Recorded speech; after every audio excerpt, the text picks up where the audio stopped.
Vous m'avez dit, les filles sont magnifiques ici en Israël, ça joue? Ouais, c'est vrai. Et ça joue quand on est célibataire. Après, quand on a quelqu'un, c'est sûr que si la personne est célibataire, oui, c'est la qualité de vie en soi en Israël est incroyable.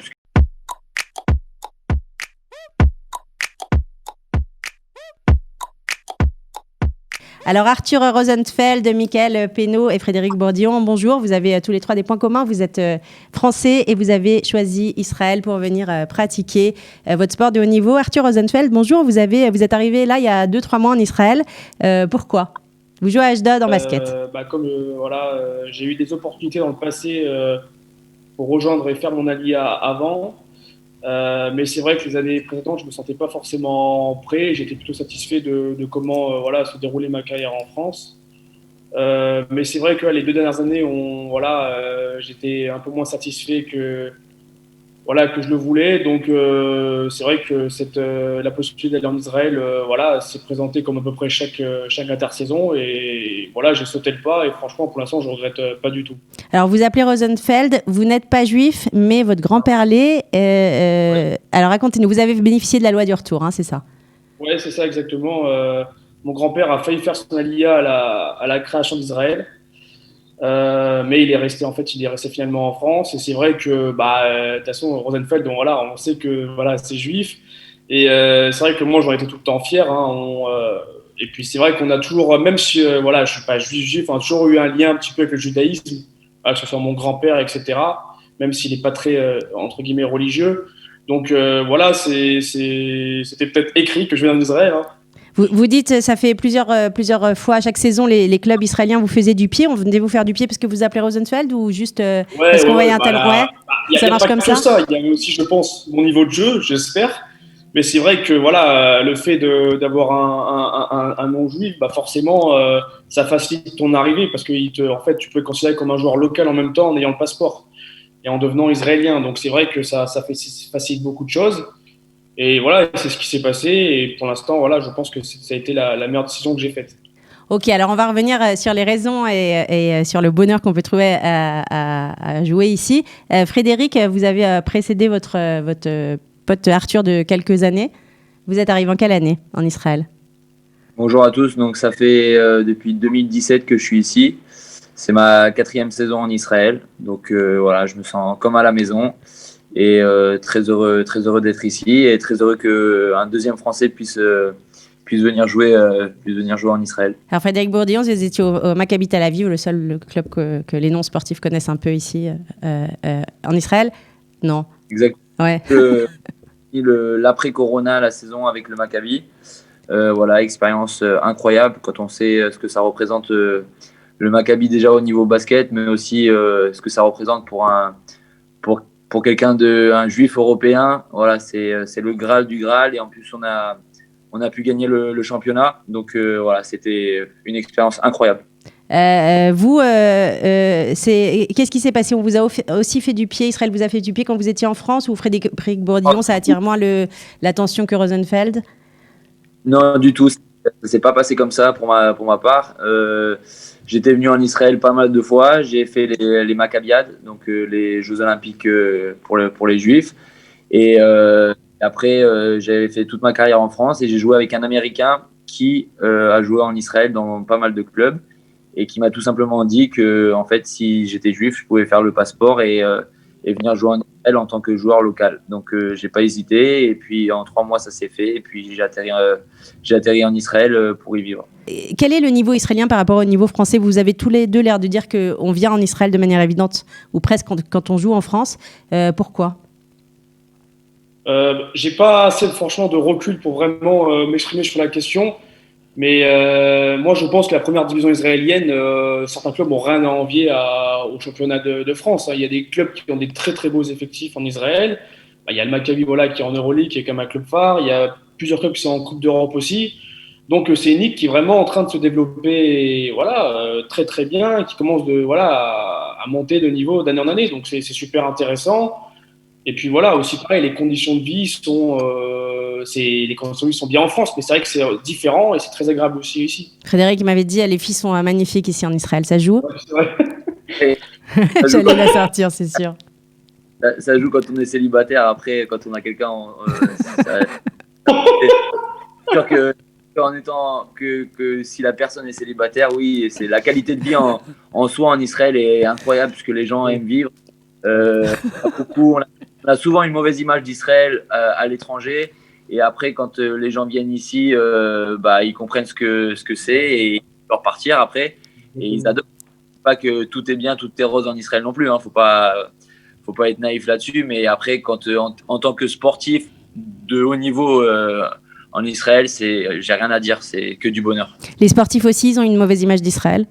Je pense qu'en général, en Europe, on a une mauvaise image d'Israël tout court. Et ça, c'est via les médias, la politique, etc.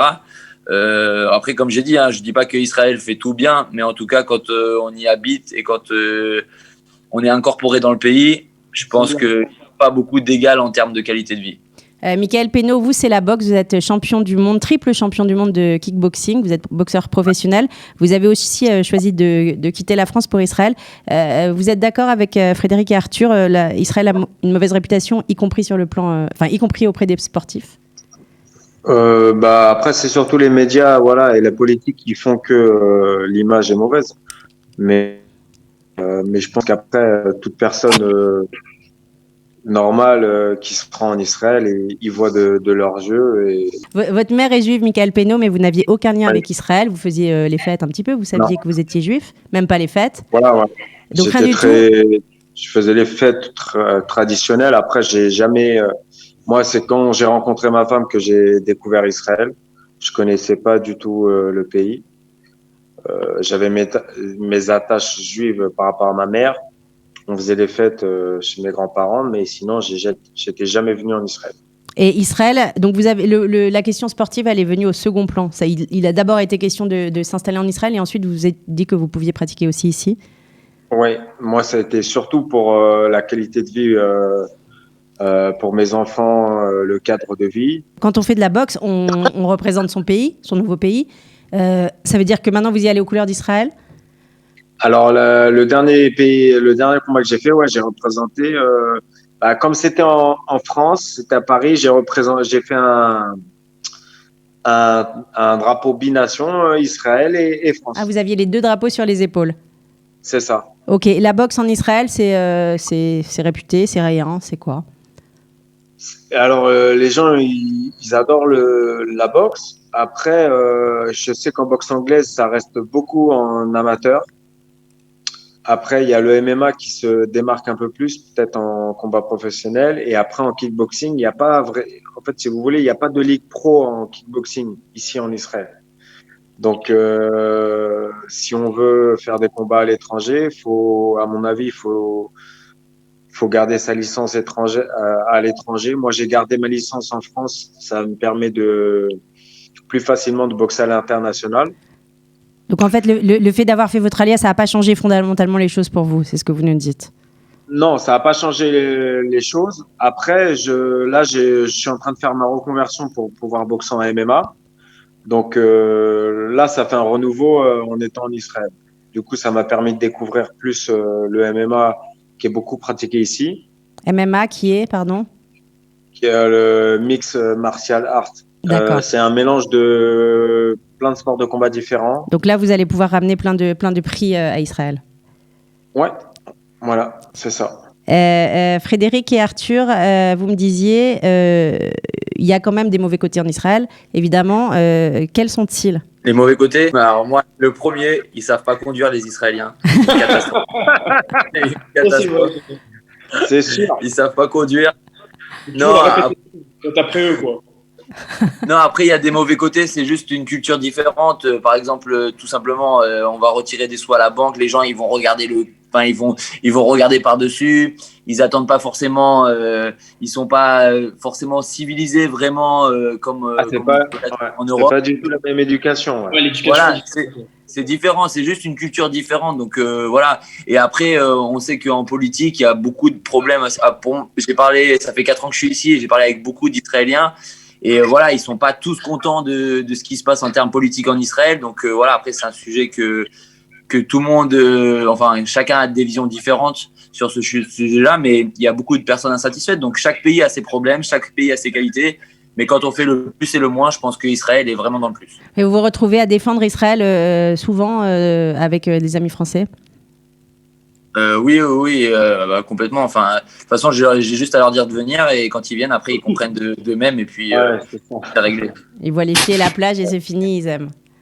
Oh, pas que la plage, même les gens aiment vivre ici. Les gens aiment vivre. Vous êtes tous les trois d'accord là-dessus? C'est une vraie différence. C'est quoi la vraie différence, Arthur? C'est ça, c'est que les gens vraiment, ils vivent quoi. Ils vivent. C'est pas, voilà, ils se contentent pas d'exister, ils vivent quoi. Ils essaient de vivre au maximum. Ils ont envie de faire ce qu'ils aiment faire. C'est vrai que c'est pour ça que le confinement est un peu compliqué parce que tout ce qui est voilà, bar, resto, voilà, les choses un peu comme ça qui caractérisent quand même bien l'Israël sont fermées. Donc c'est un peu compliqué. Moi, c'est vrai que c'est aussi une des raisons, je ne le cache pas, de pourquoi je suis venu. C'est que moi, quand je suis venu en Israël, j'ai adoré ça. Le côté festif, sorti. Ouais, voilà, non. Et les gens sont des ils ont la pêche. aiment vivre, voilà, et c'est quelque chose que vraiment j'ai pas retrouvé autre part. C'est quelque chose de différent. Donc, Michael, vous c'était plutôt pour vos enfants. Hein.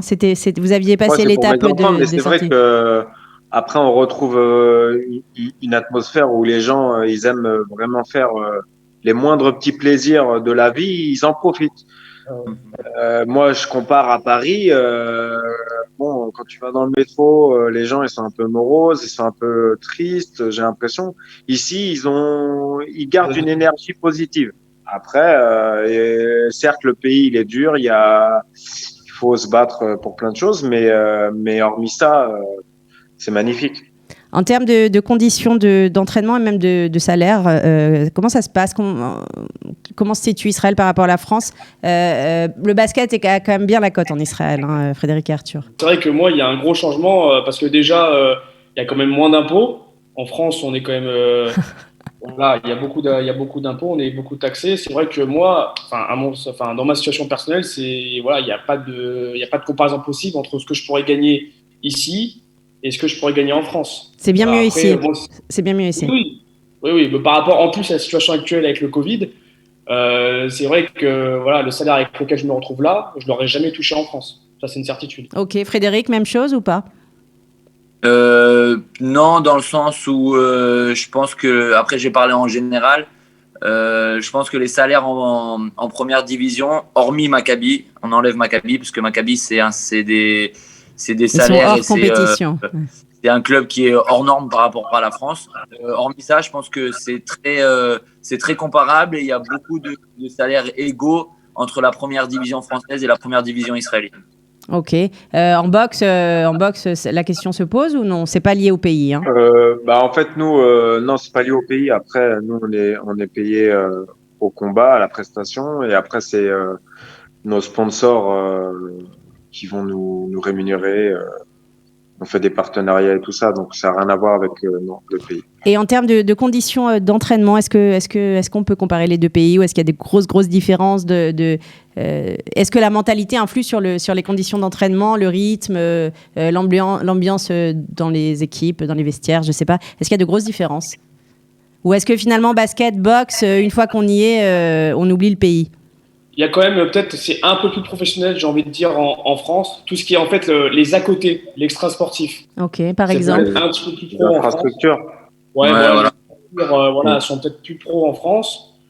Voilà, après, moi, c'est vrai que je viens d'arriver il y a 2-3 mois, donc il faut vraiment que je me fasse une idée globale. Mais voilà, c'est plus les à côté, vraiment, des déplacements. Par exemple, moi, j'étais surpris au début parce que je me rappelle, il y en a, ils prenaient leur voiture, par exemple, pour aller jouer et tout, alors que ça, par exemple, en France, ça n'existe pas. Mais donc tout le monde monte dans le bus, tout est super bien organisé en France, et en Israël, voilà, c'est un peu le bon. T'as un intendant, t'as quelque chose qui tout est réglé, tout là, et ici, c'est pas pareil, mais c'est différent, voilà, c'est une culture différente. Parce qu'il y a moins d'argent, il y a moins d'argent il y a moins de salariés, il y a moins, pourquoi?